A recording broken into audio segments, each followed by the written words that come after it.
Indoor దగ్గర BR Ambedkar గారి జన్మ స్థలంలో ఒక ర్యాలీ కూడా ఏర్పాటు చేసి జై బాపూజీ, జై భీమ్, జై సంవిధాన్ అన్న క్యాంపెయిన్ లో భాగంగా ఒక ర్యాలీని కూడా చేపట్టింది కాంగ్రెస్ పార్టీ. ఇవన్నీ గమనించాల్సిన విషయం ఏమిటంటే ఇవన్నీ ఒక కాంగ్రెస్ పార్టీ ఇండియా బ్లాక్ మాత్రమే చేస్తున్నాయి. మన రాష్ట్రంలో తీసుకున్నా కూడా మన రాష్ట్రంలో ఉన్న రెండు పెద్ద పార్టీలు టీడీపీ అయినా వైసీపీ పార్టీలైనా ఈ రెండు కూడా అదే బీజేపీ పార్టీతో జత కట్టిన పార్టీలు. బీజేపీ పార్టీ మన రాష్ట్రానికి మన దేశానికి ఎంత అన్యాయం చేసినా ఒక పార్టీ టీడీపీ పార్టీ పొత్తు పెట్టుకున్న పార్టీ కూటమి ప్రభుత్వం ఏర్పాటు చేసిన పార్టీ అయితే ఇంకొక పార్టీ వైసీపీ పార్టీ అక్రమ పొత్తు పెట్టుకున్న పార్టీ. మన రాష్ట్రానికి బీజేపీ పార్టీ ప్రత్యేక హోదాతో సహా ఏ ఒక్క విభజన హామీ కూడా నెరవేర్చనప్పటికీ కూడా చంద్రబాబు గారు అదే బీజేపీ పార్టీతో పొత్తు పెట్టుకున్నారు. తమ స్వప్రయోజనాల కోసం, తమ రాజకీయాల కోసం, రాజకీయ అవసరాల కోసం. ఇది వరకు కూడా 2014లో కూడా చంద్రబాబు గారు పొత్తు పెట్టుకోవడం జరిగింది. విభజన హామీలు బీజేపీ విస్మరించడం జరిగింది. మళ్లీ అదే పార్టీతో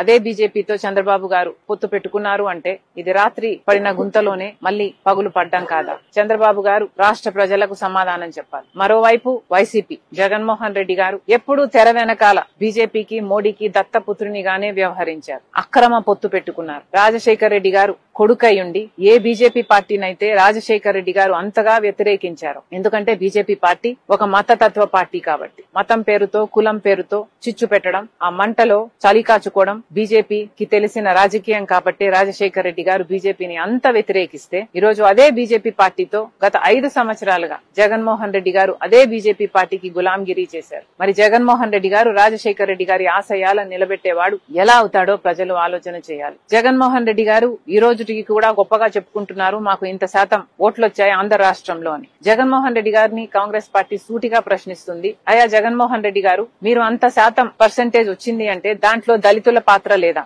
ఎంతమంది దళితులు ఓట్లేస్తే మీకు ఆ పర్సెంటేజ్ వచ్చింది? మరి ఈ రోజు బీజేపీ అమిత్ షా గారు అంబేద్కర్ గారిని దళితులని అవమానిస్తుంటే మరి మీకు కృతజ్ఞత భావం కోసమైనా మీరు ఆ దళితుల పక్షాన అంబేద్కర్ గారి కోసం ఒక్క మాటైనా మాట్లాడారా? ఈ రోజు కులగణన చేయమని కాంగ్రెస్ పార్టీ డిమాండ్ చేస్తుంది. కానీ కులగణన చేస్తే ఎక్కడ దళితుల పర్సెంటేజ్ బయటపడుతుందో, ఎక్కడ రిజర్వేషన్లు పెంచాల్సి వస్తుందో అని బీజేపీ పార్టీ చేయకపోతే అందుకు వ్యతిరేకంగానైనా జగన్మోహన్ రెడ్డి గారు ఒక్కసారైనా మాట్లాడారా? దళితులకు సమాధానం చెప్పాల్సిన అవసరం జగన్మోహన్ రెడ్డి గారికి ఉంది. 175 అడుగుల అంబేద్కర్ స్టాచ్యూ కట్టేస్తే సరిపోతుందా? దళితుల పక్షాన నిలబడాల్సిన అవసరం లేదా? అసలు దళితులే అంటరాని వారిగా దళితుల అభివృద్ధిని అంతగా తొక్కేయాలని చూస్తున్న బీజేపీ పార్టీతో మీరు అక్రమ పొత్తు పెట్టుకున్నారు. తెర వెనకాల మద్దతు ఇస్తూనే వచ్చారు. ఆఖరికి అంబేద్కర్ గారి జరిగిన అవమానం కొద్దీ మొన్న పార్లమెంట్ లో ఫ్లోర్ ఆఫ్ ద హౌస్ లో కూడా అవమానం జరిగితే ఒక్క కాంగ్రెస్ పార్టీ కొట్లాడింది తప్ప టీడీపీ గాని వైసీపీ గాని ఒక్క మాట కూడా మాట్లాడలేదు. ఆఖరికి మన రాష్ట్రంలోనే తీసుకుంటే ఒక జగన్మోహన్ రెడ్డి గారు మాట్లాడకపోగా కనీసం తన ఎంపీలు ఎమ్మెల్యేల చేత కూడా మాట్లాడించలేదు. మరి ఇది అన్యాయం కాదా అని అడుగుతున్నాం. ఎన్ని రిజర్వ్డ్ సీట్లు ఉన్నాయి మన రాష్ట్రంలోని? పోనీ ఆ రిజర్వ్డ్ సీట్ లో గెలిచిన ఎమ్మెల్యేలు ఎంపీలైనా వైసీపీ పార్టీకైనా టీడీపీ పార్టీకైనా చెందిన వారు ఒక్కరైనా దళితుల ఓట్లు తీసుకొని గెలిచిన వాళ్ళు ఒక్కరైనా అంబేద్కర్ గారికి అవమానం జరుగుతుంటే మాట్లాడారా? దళితుల పక్షాన నిలబడ్డారా? మన రాజ్యాంగాన్ని రూపొందించిన గొప్ప నేత అంబేద్కర్ గారు. అలాంటి యుగ పురుషుణ్ణి అవమానిస్తున్నా కూడా ఈరోజు టీడీపీకి వైసీపీకి చీమ కుట్టినట్టయినా లేదు. మళ్ళీ చెప్తున్నాం, ఇదే బీజేపీ పార్టీ అధికారంలో ఉంటే రాజ్యాంగాన్ని మార్చే ప్రయత్నం చేస్తుంది. ఇదే బీజేపీ పార్టీ అధికారంలో ఉంటే రిజర్వేషన్లు కూడా ఎత్తేసే ప్రయత్నం చేస్తుంది.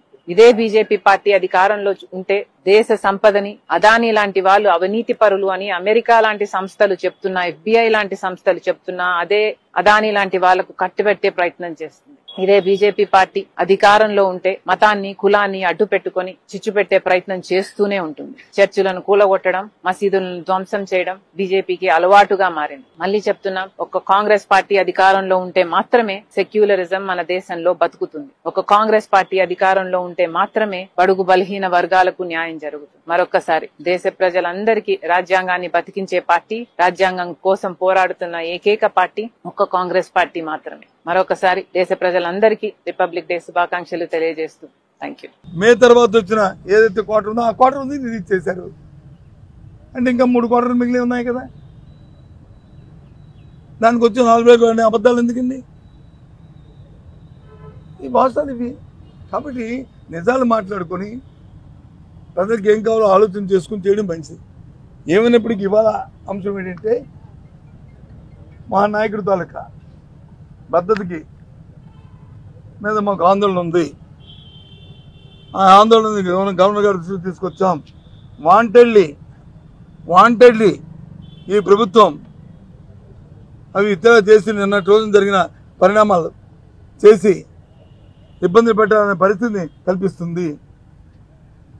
మాకు ఆయన భద్రత మీద మాకు అర్థం కాబట్టి దాని మీద కొనడానికి వచ్చాం. అయితే మీరు అడుగుతున్నారు కేంద్రానికి వెళ్తారా, కోర్టుకి వెళ్తారా, ఎక్కడికి వెళ్తారా అని మీరు అడుగుతున్నారు. అది రెండవ చర్య.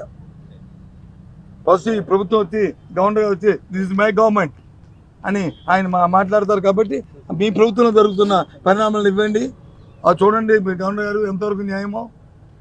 ఇదా అంటే ఆయన ఒక్కసారి ఆశ్చర్యపోయాడు. హౌ కెన్ విత్డ్రా అని. దిస్ ది సిచ్యువేషన్ అని చెప్పాం. యూ ఆస్క్ యువర్ పీపుల్ అండి, యువర్ ఆఫీసర్స్ అని. ఇది అవసరం.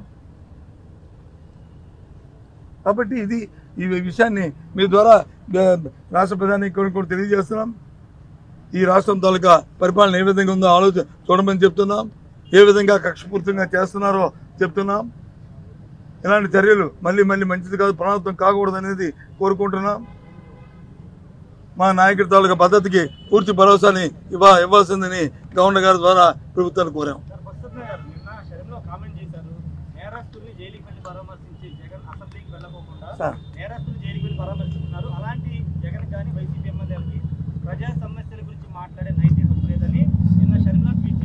సార్ ఇదిగో ఆవిడ ఏం ఖాళీగా కూర్చుంది.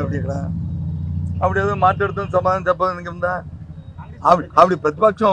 ఆవిడ చంద్రబాబు నాయుడు గారు ప్రభుత్వం ఏదైనా ల్యాప్సెస్ ఉన్నా, లేదు కేంద్రంలో వచ్చి భారతీయ జనతా పార్టీ ఏదైనా ల్యాప్సెస్ ఉన్నా ఆవిడ కనిపించాలి. ఆవిడ జగన్మోహన్ రెడ్డి గారి మీద ఆవిడ వ్యక్తిగతంగా ఉన్న దాంతో ఆవిడ మాట్లాడుతున్నారు.